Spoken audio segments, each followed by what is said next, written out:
Thanks for being here. Subscribe to Cheating Stories Best, so you don't miss new stories.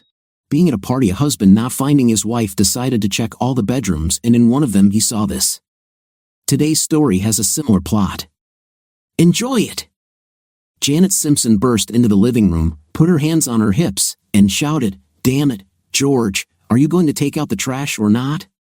George Simpson slowly lowered the newspaper, looked coldly at his wife, and answered in a calm voice, "I told you I would take out the damn trash as soon as I finished reading the newspaper." Janet returned to the kitchen, muttering, "To hell with it, let it rot," and snorted. George sat there, feeling his blood pressure rise. He didn't know how much longer he could endure this. Their relationship had been going downhill for months. It seemed his wife was doing everything she could to ruin their marriage. He stood up, walked over to the bar, and poured himself some scotch without ice. Returning to his chair, he leaned back and wondered, what the hell is going on? He asked himself again, taking a sip. He mentally returned to the past. Damn, he thought, I once adored her, literally worshipped her. Now I get chills when she walks into a room. His thoughts went back to when he met Janet in college. He was a senior in business, and she was a second-year education major. At first glance, he realized that he had found his life partner. In his eyes, she was the embodiment of femininity. She was short, about 160 centimeters, with a figure that, in his opinion, was ideal. She had light brown hair, brown eyes, and the cutest lips he had ever seen. As he got to know her better, he was fascinated by her personality. She was sweet, kind, and smart. He courted her with passion, and it didn't take long before they became a couple. Their friends knew that if they saw George, they could be sure that Janet would be there too. George smiled slightly, remembering their first date. They spent the whole evening talking. They seemed to feel each other as if they had known each other all their lives. George knew he didn't want to ruin anything. When the evening ended and he dropped her off at her dorm, he simply took her hand to say goodbye. Janet leaned over and kissed his cheek, quietly asking, "Will you call me, George?" He blushed and stammered, of course, I'll definitely call." And he did. On the third date, as they were saying goodbye, Janet leaned over and kissed him, asking again, "Will you call me, George?" Again, George smiled and replied, "Of course." They both laughed. On the fourth date, as George was driving her home, Janet suggested, "The lake should be beautiful tonight. Let's drive there." A year later, they made love. He knew she wanted to wait, and he respected her wishes. They immediately began living together. As soon as George graduated from college, he took a job in the area as a marketing intern and rented an apartment. The salary wasn't very big, but he saw potential in it. Janet continued her studies and received a degree in education. 2 years later, they got married, and almost a year later, they had twins, a boy and a girl. They were delighted. They had planned to have 2 children, and here they were, as they say, in one fell swoop. Janet wanted to stay home with the children, and George agreed. It also seemed important to him that she be a housewife, at least for a while. It was financially tight, but they managed. George was given more responsibility and promoted as he demonstrated his competence. Janet was insistent that they buy a house and convinced George that now that the twins were over a year old, it was time for her to look for a teaching job. With the extra income, buying a home became more than possible. Daycare was available for twins. Marge, her friend from college who was married to a teacher, told her that there were openings in the suburban school system where her husband worked. Armed with her credentials, she interviewed and was hired as a high school teacher for the fall semester. Although George wasn't entirely thrilled with her going to work so soon, he recognized her desire to have a home and didn't put up too much of a fight. The extra income quickly allowed them to get a mortgage, and they began looking for housing in the Janet School District. Marge was again a big help in convincing them to look at properties in her area. It didn't take long before they found a house that Janet loved, which just so happened to be 3 doors down from Marge and Phil Brock's house. The 2 couples became very close friends. Marge and Phil had a boy a year older than the twins and a girl just a few months younger. They often exchanged dinners and spent many summer holidays together. Although George did not consider Phil a close friend or confidant, he recognized that Janet felt very close to both of them, and of course, he went along with it. As the years passed, George rose through the ranks of the company to a management position, enjoying the salary along the way. Janet also remained with the school district, led her department, and was just promoted to assistant principal of the high school. This promotion was facilitated by Phil Brock, who transferred from the high school and was appointed principal of that same school. The children surfaced in George's thoughts, and he realized that they were now 22 years old and already independent. My God, where did the years go, he thought. Now we should enjoy life with less responsibility, enough money, and time to enjoy life with each other. Why did everything suddenly go wrong? Things came to a head at Brock's Christmas party. The place was crowded with neighbors and colleagues from school. The alcohol flowed freely, as usual, and George soon felt that he was no longer in pain. The whole evening seemed vague to him. He remembered dancing with Jan, then with Marge, and it seemed with several other women. He remembered how Marge had kissed him under the mistletoe for a quick kiss. Then everything became even more blurry. He could have sworn he saw Janet with some guy, but that wasn't clear either. He remembered that he was angry with her, but he no longer remembered why. The morning after the party, George and Janet staggered home, took off their outerwear in the living room, and swayed to the bedroom. Who knows what time it was? Later in the morning, Jan shouted to him that she was going to take the clothes to the dry cleaners on Monday and would include the jacket he wore to the party. He mumbled agreement as he slowly walked toward the bathroom. Suddenly the door swung open, and he saw Janet standing with hot eyes, holding a lavender bikini. George stood rooted to the spot, his mouth open. He muttered, "What are you talking about?" He asked, feeling his headache getting stronger. "Son of a... I just knew you were cheating on me, and here's the proof." "You didn't even bother to get rid of the evidence," Janet shouted. George stumbled back and knocked her hand away from his face. "What the hell are you talking about? Are you crazy? What do I know about panties?" Janet lowered her voice and hissed, "They were in your pocket, honey. You forgot to get rid of them. You just stuffed them in your jacket pocket before you cheated on me." George looked at her in complete bewilderment. Who was this woman? He had never seen Janet so angry. Reason took over, and he softly told her, "Janet, I've never seen these things before in my life, and I honestly have no idea how they ended up in my pocket. I can't believe you think I cheated on you. That will never happen. It never was and never will be." Janet's eyes softened for a moment, then became cold again. "You lie, George Simpson, and I will get back at you. You think you can cheat with impunity? Well, you'll find out that you're not the only one who could attract a lover." Still clutching the panties in her fist, Janet turned and left the bathroom, leaving George standing there, looking after her without understanding anything. To say that the following days in the Simpson house were tense would be an understatement. Janet did not speak to him except when absolutely necessary. George tried over and over again to get her to talk, to no avail. She refused to listen to him. She had already decided that he was cheating, and no amount of talk could convince her otherwise. What George couldn't understand was why she was so confident. It couldn't just be those damn panties. He honestly had no idea how they ended up in his pocket. How could she be so sure of his infidelity on such weak grounds? Where was the trust? Why did she suddenly turn into such a jealous witch? George thought about it. Did he miss something? He suddenly realized, perhaps belatedly, that Janet's behavior and attitude had gradually changed since the beginning of the fall when she accepted her new position as assistant principal. The changes were subtle and gradual, so gradual that he didn't notice. He now realized that it had started since the beginning of the school year.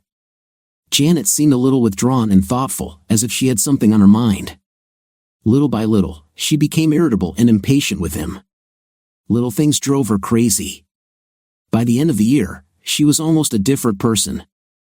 At first, he chalked it up to stress from her new position. She now had more responsibility and worries, but it had to be something more. Very gradually, a coolness arose between them. The small gestures of tenderness were gone. What happened to that sweet and patient disposition? He also realized that night with Janet had become a rare occurrence. With some surprise, he admitted that they had not made love for over a month, or was it 2? It was always something like the proverbial headache, I think my period is starting, or I think my throat is starting to hurt, etc. He didn't make the lack of physical intimacy an issue, given the growing gap. He realized with more than a little unease that he really didn't have much desire to make love to her. On New Year's Eve, Janet approached him. She stood in the doorway of the office where he was and said, "George, I've got your suit dry cleaned. We're going to the Salter New Year's party tonight. Be ready by 8. With these words, she turned and left. George sat and looked after her. These were the first words from her all day. He really didn't think they would go anywhere tonight, much less to a party. He shook his head sadly but knew he would go. He was too tired to argue. If she wanted to go to a party tonight, then fine. He felt a little strange. He really didn't think she would be in the mood for another party considering what happened at the last one. Well, he thought, at least it's within walking distance. I won't have to worry about driving tonight. At exactly 8 p.m., they walked down the street to the house of Harry and Susan Salter. It was a big building. The Salters had built an addition and done many renovations. They also spent a ton of money building a huge suite of rooms in the basement, including a TV room, billiards room, sauna, and communal games area. Their house definitely had enough space for a party of that size. It seemed like the whole neighborhood was there. People were crowded throughout the house, from the kitchen to the family room, and of course, the basement. Janet walked away from him as soon as they entered the house, and George did not know where she had disappeared to. He had made a conscious decision to strictly limit his drinking. He wanted to be clear-headed tonight. He was soon deep in conversation with several men, sipping from a glass of whiskey. He swore that this would be his only drink for the entire night. Time passed, and he was surprised to hear everyone counting down to the new year. He looked around for Janet, but she was nowhere to be seen. The sight of all the couples kissing on New Year's Eve made him sad. At that moment, he truly felt alone. He just didn't know what else could be done to save their marriage. George had had enough. He just wanted to go home and go to bed. This whole scene here depressed him. He started looking for Janet but was unsuccessful. She was neither in the basement nor on the first floor. Puzzled, he looked around, not knowing where else she could have gone. Perhaps she went to the bathroom. He went upstairs to find the hallway bathroom occupied. He then went into the master bedroom to check the master bathroom. Entering the room, he stopped and looked in bewilderment. He saw Janet kissing with a guy. "You?" George hissed. His face turned pale and his fingers clenched into fists. His anger was such that he actually trembled, trying to control himself. Janet turned away from Harry, looked at George, and said coldly, upset, "George? You stupid. Now you know how it feels. Don't like it, huh?" George turned around and left the room. He slowly walked back towards his house, entering through the front door and heading towards their bedroom. He methodically removed all of his toiletries from the master bathroom and placed them in the guest bathroom. He then removed his clothes from the main closet and placed them in the guest bedroom. He vowed that he would never sleep in the same room as her again. The whole operation took him no more than 15 minutes. He undressed and was getting ready for bed when he heard the front door open and Janet enter. She walked upstairs and entered the master bedroom. After a few seconds, she headed to the guest room and burst through the door. "You are a coward," she hissed. "Just ran away like the coward that you are. Didn't like it, huh? It hurts when you find your spouse cheating, doesn't it? I knew you'd come looking for me at midnight. How did you like what you saw? You planned this, didn't you?" George said breathlessly, "You did this on purpose to hurt me, to humiliate me. You're completely crazy. You really need the services of a psychiatrist." He slowly approached her and firmly pushed her into the corridor, whispering, "Get away from me. If you want a divorce, you will get it. I will not contest it. Contact your lawyer. I will accept any terms you offer. I'm tired of you. I've reached my limit." George then closed the door forcefully in her face and locked it. Phil Brock sat in his office, a satisfied smile playing on his lips. "Everything is turning out exactly as I knew it would," he thought. "I knew it would take time, slowly but surely. It couldn't be obvious at first, just a little clue, then another little clue. Slowly but surely, Phil knew last year that he would get the job he wanted. He applied, interviewed, and was offered the job of high school principal, a position he had coveted since learning that Fran Higgins, the previous principal, was retiring. He had the qualifications and experience. He was almost sure that the job was his. It was a good step up the career ladder, with additional responsibility and a decent salary increase. There was another reason he wanted the position. What no one ever knew was that he had been lusting after Janet Simpson for years. It almost became an obsession. When he got the position he wanted, he began planning to seduce Janet Simpson. He knew he had to be extremely careful. Janet was not a fool, she was a shrewd and very smart woman. His first step was to convince her to apply for the position of assistant principal. She had doubts when he first raised the issue with her, but he convinced her that she definitely had the skills and experience for the job and that he would be happy to have her on his administrative team. She was flattered and applied. It was easy to guarantee her appointment. No one would challenge his decision on this issue. The first step was completed. Now they would work together every day. The second phase would begin when she started working at the beginning of the fall semester, but he had to be very, very careful. At first, only small hints. While sitting and eating a sandwich for lunch with Janet in the faculty cafeteria, he casually remarked, "Yesterday, I had to go to the office building downtown, and I think I saw George going into Syros for lunch with a real hottie. Wow, he really has attractive clients. Lucky guy." Janet looked at him quizzically. "I don't think you've seen George, Phil. He told me last night that they ordered sandwiches because they were too busy to go out for lunch." "Oh, I guess I was wrong. Jan, it was probably just someone who looked like him. My attention was more focused on that pattern on his arm," Phil laughed. The following week, Phil learned that George had been called back to the office that evening due to some urgent issue. He didn't return home until 11 p.m. His wife, Marge, was on the phone that evening with Janet and inadvertently passed this information on to Phil. The next day, again during a quick lunch they were having together, Phil commented almost in passing to Janet, "You know that guy I said George looked like? What a coincidence, but I swear I saw that guy coming out of the main Hilton hotel. It was pretty dark, so I couldn't see very well, but you can tell George that he has a doppelganger wandering around town." Phil then quickly changed the subject but noted the line of concern on Janet's face. It took months, but he noticed certain changes in Janet. Her carefree, sunny, and open spirits seemed to be fading away. She was often a little moody and brooding. Small wrinkles appeared between her eyebrows. He didn't press, he had to be very careful. In December, he was able to introduce the next phase. It was a couple of weeks or so before Christmas break when Janet walked into Phil Brock's office. "Phil, do you have a minute?" she asked. "Of course, January. I will always find time for you. Please, have a seat." Janet looked nervous and unsure. She held a handkerchief in her hands, which she nervously twisted. Looking up at Phil, she said quietly, "Phil, I'm pretty sure George is cheating on me. I really don't know what to do. I'm afraid to confront him because I have no real proof. I really need some advice." Careful, careful, he thought to himself. Slowly, he reminded himself. Pulling Janet into the chair next to him and taking her hand in his, he said quietly, "I know, January.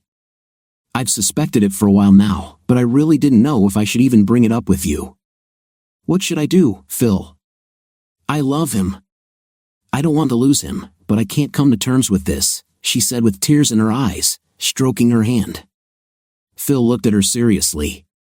"Don't do anything now, Janet. You don't have proof, and you really need proof before you do anything. If you confront George now, he'll just deny everything. Let me help you, January. I know someone who can help. Let me work on this for a while. How can I continue to live like this, Phil? It's tearing me apart. George knows what I suspect. Things are really tense between us," Janet whispered. Phil squeezed her hand tightly, looking straight into her eyes. "You need to back off a little, January. Don't provoke a conflict. Try to act as normal. Don't let the situation get out of control at home, okay?" Janet nodded silently. What are you going to do, Phil? What are you up to? Just leave it to me. It might take a while. I think we can get the evidence you need, but you need to act as normal as possible at home. Can you do that? Can you hold on? Janet nodded again. Thank you, Phil. Thank God for your friendship. I'll do as you say, even though it'll be damn hard. Phil warned her, don't say a word to anyone, January. Not even Marge. I trust her, of course, but this is a very delicate situation. This should remain just between us. Rest assured, everything will be resolved one way or another. With these words, Phil walked Janet to the door of his office. Closing the door behind her, he leaned against the wall and laughed quietly. Oh yes, he thought. Oh yes, I'll be sleeping with her long before she knows. Quickly going to his desk, he picked up the phone and dialed a number. Teddy, this is Phil Brock. I have another little photo retouching job to do. Hey, Phil. Teddy Dogadoo laughed. Teddy was one of the best photographic technicians in the East. He could take photographs, digitally process them, and show you a realistic image of Abraham Lincoln having dinner with Harry Truman, and you would believe it because it looked real. Another hot case, Phil? Teddy continued. The last time I did this for you was, 3 years ago? You never told me how it went. Everything went well, Teddy. You know you do a great job, and you charge good money for it, Phil muttered. Teddy laughed. If you want better, you've got to pay. Phil, you pay pennies, you get monkeys. You know that. Okay, what's on your mind? Same crap, Teddy. I'll give you pictures of the guy, as many as I can and as varied as possible. I need pictures of some woman without anything, too. Put them together like last time, okay? Phil, no problem. Just this time, I won't be able to take it on right away. I'm swamped with a huge project. I won't be able to start your work until early next year. Can you wait that long? Phil thought for a moment. Yeah, that shouldn't be a problem. In the meantime, I'll send you some basic photos as soon as I can. They ended the call, and Phil sat back, thinking about his next steps. First, he needed pictures of George Simpson, preferably without anything or semi. This shouldn't have been a problem. He knew that George went to the fitness center at the club every other day, where he worked out and then took a shower. He would be there as if by chance, so Phil should have been able to take some pictures. Thank God for his cell phone camera. Now, about the woman without clothes. The last time he used a woman of easy virtue, but since the police chief began actively cleaning up the area, she was no longer a likely option. However, he needed pictures of a without clothes, quite decent-looking woman. This could be a problem. Phil's eyes suddenly widened as an idea popped into his head, and he burst out laughing. Great, he thought, just wonderful. Marge will help me get Janet into bed, and she won't even know it. Phil Brock left school early that day. He knew Marge would be home later. Entering his bedroom, he placed the camera on a book in the closet opposite the bed. He used a wide-angle lens and made sure a new card was loaded into the camera.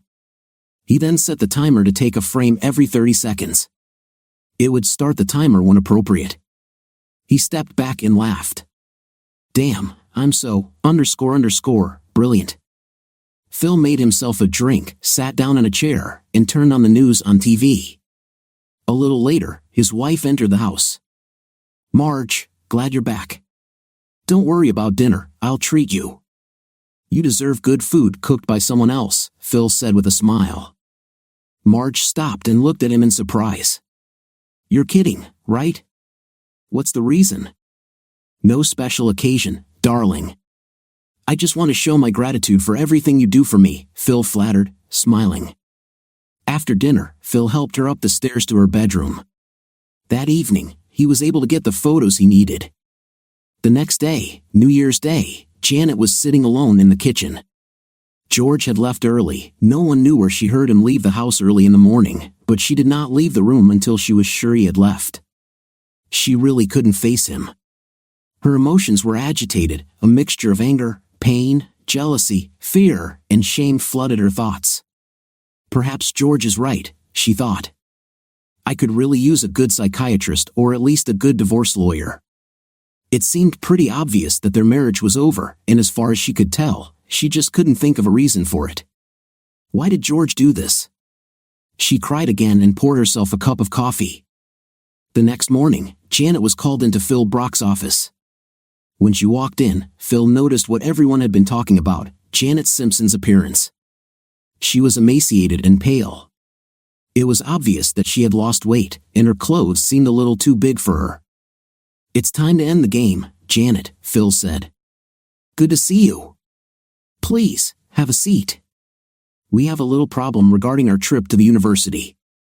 The graduates we wanted to interview for open positions will not be available at the time we planned. We will have to go on Friday and try to get as much done as possible on Friday and Saturday. We can come back on Sunday, so we won't miss too many school days. If you go on Friday morning, you can have everything ready by the time I get there early in the day. You shouldn't have any problems." Janet nodded silently. Phil looked at her nervously. "Janet, you have to hold on. Look, I promise when this trip is over, everything will be over. I think all our suspicions will be confirmed." Janet's eyes widened. "What do you mean, Phil?" Phil smiled at her reassuringly. "My investigator called yesterday and said he'll have everything by Friday morning. I'll bring everything with me when I go. And no, Jan, I don't know what he has yet. We'll find out soon enough." Janet sighed and stood up. "I hope it makes me feel better. I can't go on like this anymore.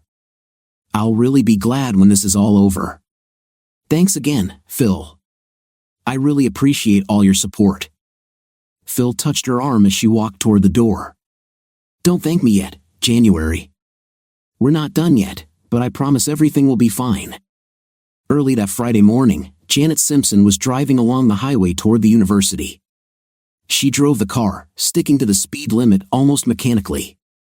She was calm and collected, resigned to the information she was about to receive and the end of her marriage. She had endured months of anxiety and emotional turmoil, leaving her with nothing but emptiness, a vacuum where love and trust used to be. Even the anger and bitterness had disappeared. She arrived at her hotel, checked in, and then headed to campus.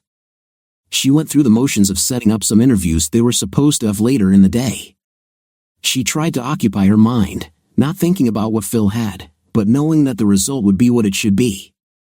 Later that day, Phil arrived and, upon seeing Janet, stormily informed her that they would not talk about George and that he would speak to her after dinner.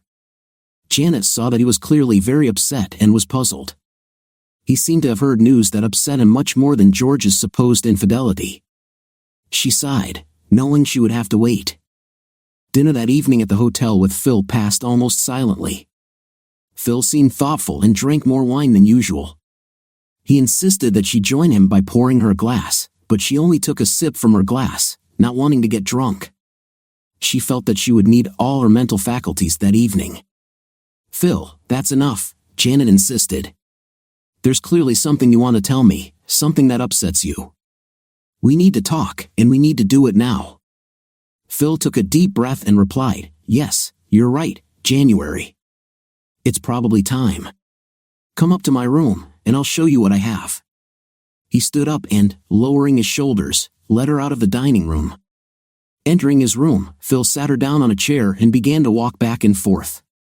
"Jan," he turned to her, "I'm obviously very upset, but not just because of your torment. It looks like I'm in the same situation." With these words, he dumped a dozen photographs onto her lap. She picked them up and sobbed, tears appearing in her eyes. In front of her were pictures of George and Marge.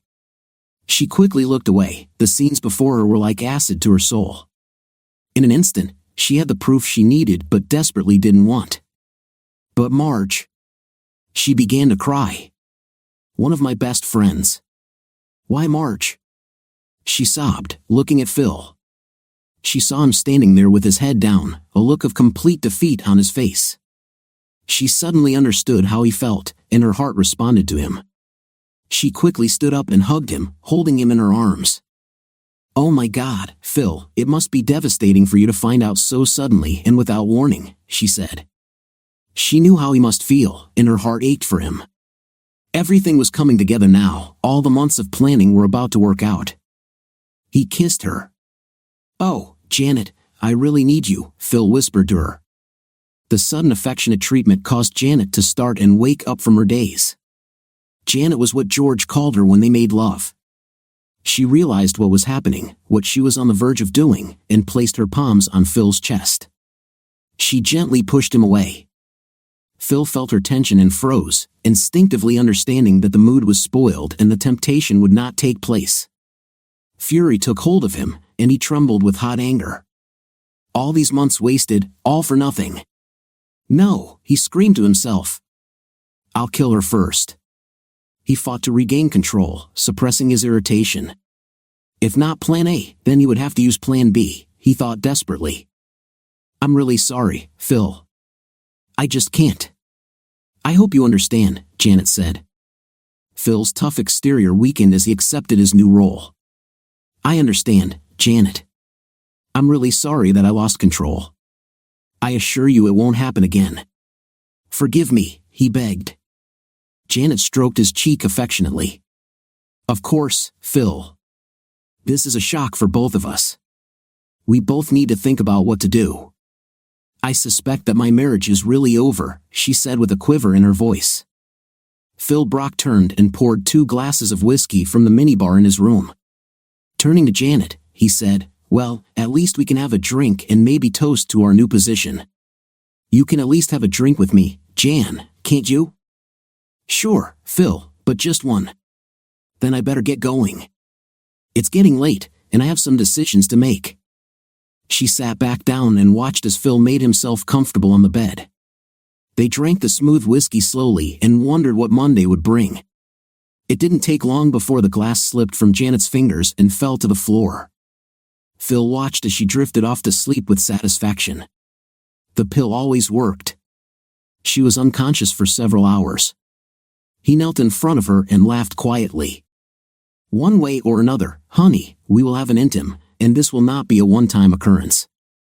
Then he too felt dizzy and slowly collapsed next to Janet on the bed. His eyes rolled back into his head as he lost consciousness. The first rays of dawn were filtering through the curtains when Janet opened her eyes. Her head hurt, and she felt nauseous. The strong need to urinate forced her to get out of bed and go to the bathroom. Sitting on the toilet, she realized she was without clothes. She dried herself off, stood up, and looked back into the room to see Phil Brock sprawled without clothes on the bed. She then turned around and vomited into the toilet. Her thoughts were incoherent, and she couldn't remember what happened. Did I really sleep with Phil Brock? She asked herself in bewilderment. She quickly washed herself and, picking up her clothes from the floor, got dressed. As she was about to leave, she saw an envelope with photographs on the table. Picking it up, she left the room quietly, closing the door behind her. Rushing to her own room, she quickly undressed and climbed into the shower. She rubbed herself vigorously, trying to wash away the imagined stench of her betrayal. Her thoughts were confused. It was difficult for her to think clearly or remember the events of the past night. She just couldn't believe she had actually slept with Phil. First of all, she didn't feel as if she had had a night. She always felt the effects of the physical act the next morning. This time, there was no such feeling, but the fact that they had both slept without anything meant it obviously belonged to Phil. She shook her head in confusion. Secondly, she remembered that they were kissing, but she came to her senses and stopped it. She had apologized to Phil and said she couldn't continue. What happened after that? She tried to remember. She recalled they stopped kissing and drank, but everything that happened afterward was a blank. What happened after the drink? They both got drunk. Was I that drunk? Damn, I just don't remember. Another thought occurred to her, and she turned pale. Asterisk, oh my God, how am I going to look George in the eyes? I did the same thing I accused him of. But he's been cheating on me for who knows how long, and now I have terrible evidence. Asterisk, she realized that there were now photographs of her. Asterisk, I really don't think we actually had a night. At least I'm pretty sure of it. Asterisk, she made a sound as she remembered the photos. Asterisk, Marge? I can't believe it was Marge, one of my close friends. Why did she do that? Asterisk. Asterisk, oh, Phil, poor Phil. George and his wife. Oh my God, what I did to Phil last night. I just can't meet him today. I just can't, asterisk. Her mind, full of confusion and bewilderment, Janet quickly dried herself off, got dressed, packed her things, and ran out of the hotel.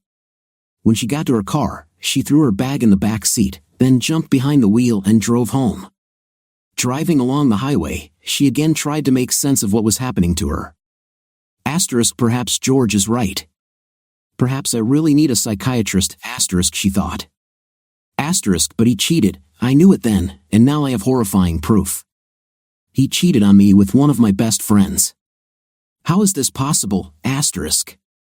Oh my God, what is happening to me, she sobbed as she drove. One thing I know for sure, Janet said out loud to herself, asterisk, when I get home, George and I will sit down and talk it out. I'm absolutely not going to sit back and let this continue. I don't know how long this will last, but I'll tell George we're done. He wouldn't do that if he really loved me. Our marriage is obviously over, asterisk. As she spoke these words, tears flowed down her cheeks. George Simpson sat with a newspaper on his lap. He found that he could not concentrate on the words. He acknowledged the dilemma he faced and accepted the likely outcome. It was obvious that his marriage was over, but he still hated the conclusion. He knew he loved Janet, not the Janet of the last few months, but the Janet he had married and grown old with. What happened to that woman? Suddenly, the door burst open, and his wife entered the room with a renewed and almost mad expression on her face. George, she shouted. We have to figure this out right now. Immediately. It's time for confessions and decisions. With these words, she sat down in front of him and stared at him intently. George looked at her calmly, sighing. He repositioned himself in his chair and replied, Good idea, January. I think it's a really good idea. What would you like to confess? Janet looked at him with her mouth open. Me? I have to confess. You're crazy. It's you who needs to confess. You? Her voice rose. Okay, Jan, what do I have to confess? George's voice was quiet and restrained. He didn't want it to turn into a scream. It looked like this little conversation would be the resolution he knew would come. At least she would be relatively calm. Janet pulled herself together. She wouldn't lose control. She pulled the envelope containing the photographs from her purse and tossed it into George's lap. Guess what, George? You don't have to admit anything. The evidence of your betrayal is now in your lap, no pun intended, she said, her voice tense with emotion. George wearily opened the envelope and took out the photographs. His jaw literally dropped when he saw what they depicted. An expression of complete amazement appeared on his face. He tried to speak but found that he could not formulate the words he was looking for. Janet was a little taken aback. She looked at George, surprised and more than a little bewildered by his expression. She saw no guilt, shame, or embarrassment, only complete surprise and amazement. She didn't know what to think. He had to look guilty and repentant, rather than stunned. George finally closed his mouth, walked over to Janet, and knelt in front of her, taking her hands in his. Janet, I really want you to listen to me carefully, he said. I want you to look at me while I'm talking. Can you do this for me? This is very important. Can you do this? Janet, now completely puzzled, nodded. This wasn't going the way she had expected. George continued, Jan, these pictures are fake. I'll tell you how I know. What they show never happened. Look at me, Jan, it never happened. He emphasized his words, his voice shaking with emotion, hoping she would believe him. I swear on everything that is dear to me that what is shown in these photographs never happened. I don't know how these photographs were created, but I think it's time we sit down together and get to the root of what is happening with us. Janet looked at him carefully. Suddenly, there was no doubt in her mind that George was telling her the truth. She knew him too well, and the passion and pain in his voice finally convinced her that he was honest. George, she whispered, am I crazy? I don't even recognize myself. I was sure you were cheating on me. There wasn't the slightest doubt. What's happening to me? It's like I've become a different person. Janet collapsed, sobbing uncontrollably. George put his arm around her and held her tenderly. It was a good thing she couldn't see his face at that moment. His lips were pursed, and his eyes narrowed. Now he fully understood what had happened to his wife. He let go of her, sat down next to her on the sofa, and took her hands. Listen to me, January. Let's go back in time. When did these doubts about me first arise? Let's remember this summer. We didn't have any problems then, right? Yes, George, we didn't have any problems, Janet recalled. Then let's move forward a little, to when you started your new job. Think about the first weeks of the school year. Think about when you first started having doubts about me. Let your mind go back and let it come back, he purred softly. Janet closed her eyes, remembering. Slowly, she began going through the events. She talked about the little inconsistencies that caught her eye, the times George said he was in one place but was seen elsewhere, the little lies she caught him telling. Phil had kept her informed about what George was doing. He always seemed to know when George was lying to her or when he was somewhere else when he said he was at work. Then everything came to a head last night. Last night, Phil showed her the photos. Oh my God, George, she said tearfully. How can I tell you what happened last night? It's okay, January. Please trust me, everything is really okay now, George reassured her. I believe everything will be fine now. Just tell me everything that happened last night. Janet recounted the events of the previous night, holding nothing back, the photos, the kiss, her stepping away, the last drink, and then waking up in the morning in Phil's bed. George, I woke up without anything, but I swear I don't think he had an intimate with me. Do you know how I feel down there the next morning when we do this? I didn't feel it, not at all. Do you believe me, please? Janet begged. She suddenly turned pale, feeling her stomach flutter. George quickly took her to the toilet and held her while she tried to throw up. After a few moments of dry heaving, he led her into the bedroom and sat her on the edge of the bed. Honey, you've been through a lot. Let me get you some sleeping pills. You really need to get some sleep. Everything will be fine, really, everything will be fine, he said, bringing her water and pills and helping her undress and lie under the blanket. It only took a few moments for her to fall into a deep sleep. Later that day, George quietly opened the bedroom door to check on Janet. Come in, George, she said calmly. I woke up and thought. George came in and sat on the edge of the bed. How are you feeling, dear? He asked, concern in his voice. I feel like a fool, George. I can't understand why I let that scoundrel do this to me. He was so cunning, so careful that I didn't even notice what he was doing. I feel so foolish, so stupid. I'm so sorry for what I did to you. I don't know how you can forgive me. I can't even forgive myself. Janet's eyes filled with tears. George took her hand and tried to calm her down. Calm down, January. It's all over now. Our time in hell is over. We'll be fine. George, I know we'll be okay, but this isn't the end. I want this idiot to suffer because he made us suffer. He's evil incarnate, and I'm sure I'm not his first victim. He needs to be stopped and punished. He will be punished. I called Alan Marsden. He will come this evening, George said. Janet turned pale. Chief of police? Why him? George, wait, don't answer. It was a stupid question. Alan is a good friend. He knows what to do.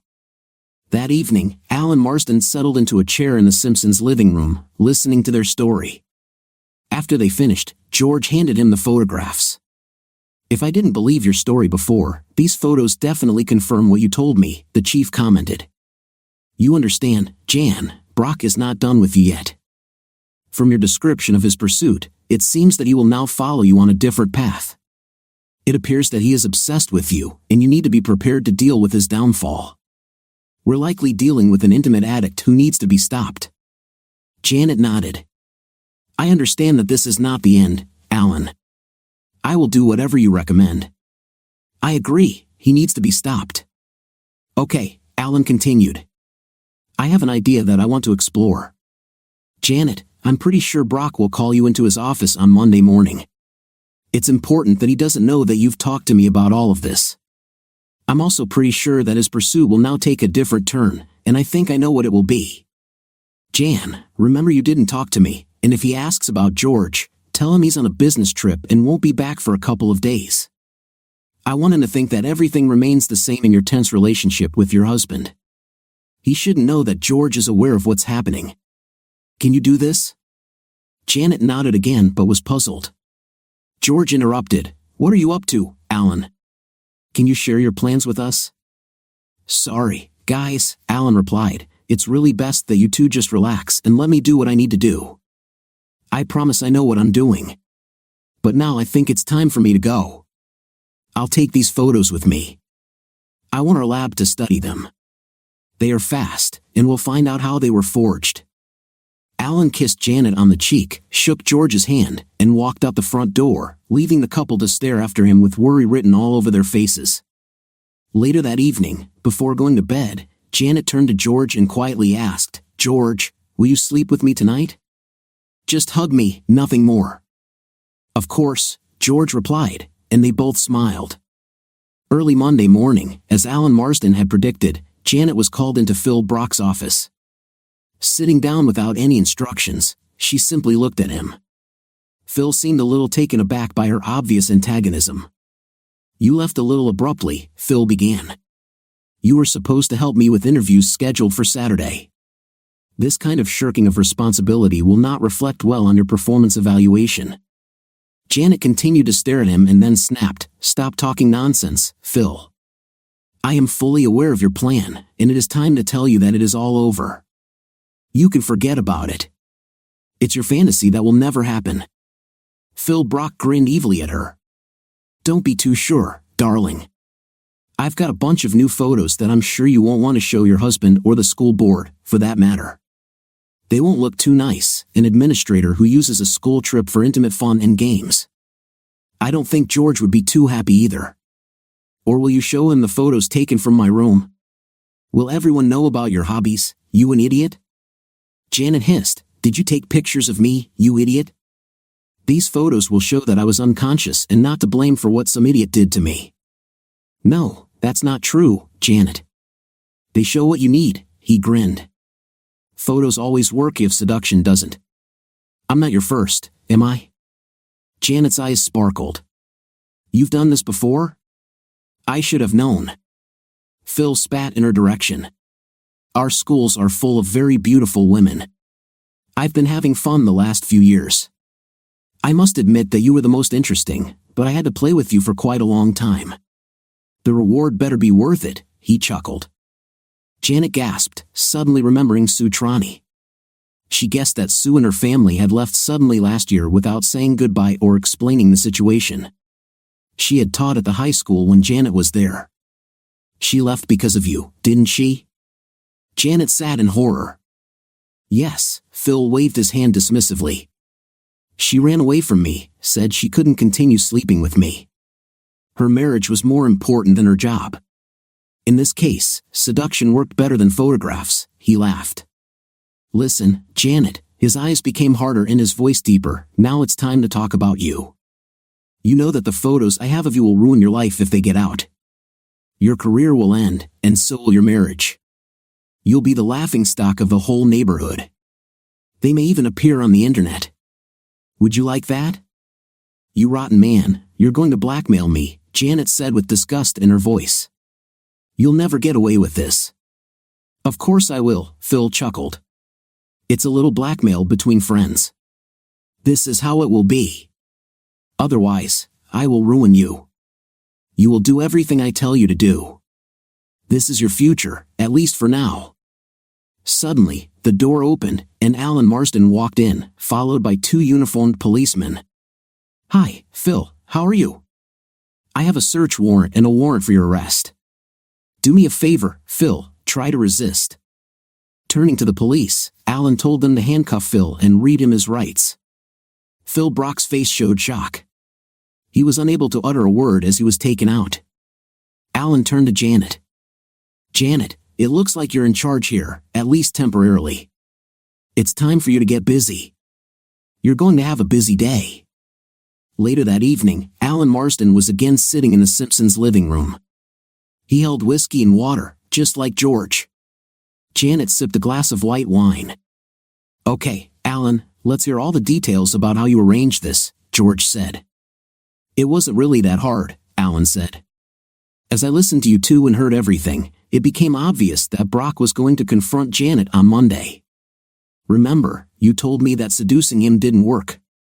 Janet, you didn't fall into his arms, you were unconscious, and when you woke up, you were without clothes.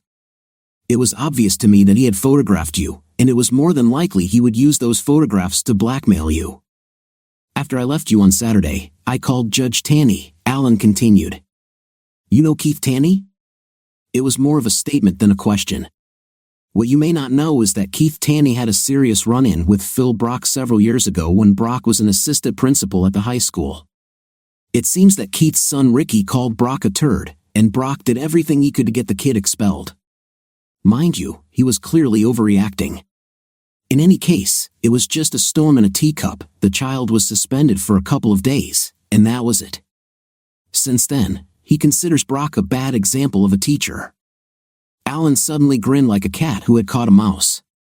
In short, Keith authorized the use of a listening device in Brock's office, as well as a search warrant. We found another set of those photographs you gave me, George.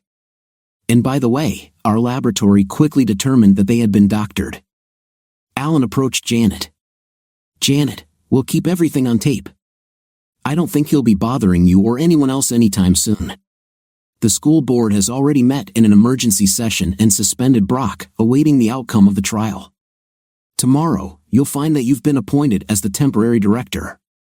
Alan, Janet interrupted, those photos Brock took, I hope you don't need them as evidence. I'd be terribly embarrassed. Alan smiled briefly. It looks like these photos were accidentally damaged. No one knows how this happened, but that's okay. There are witnesses to their contents if necessary. Don't worry, Janet, these photos are destroyed forever. Alan stood up and placed his empty glass on the coffee table. That's it, guys. I really don't think you need to worry about Phil Brock. I suspect that creep will regret getting involved with you too. Now, I have to go home. George and Janet stood up and hugged Alan. Alan, we don't know how to thank you, George said, his voice choked. I really need to thank you. I just love catching idiots like Brock, Alan said. Take care of each other. You are good people. With these words, he left.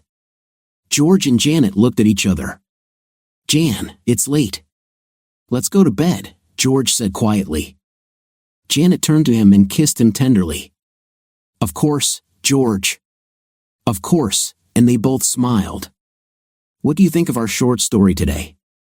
In my opinion, the story was sad on the man's part as he exposed his wife's infidelity. What's your opinion? Write in the comments. See you in the next video.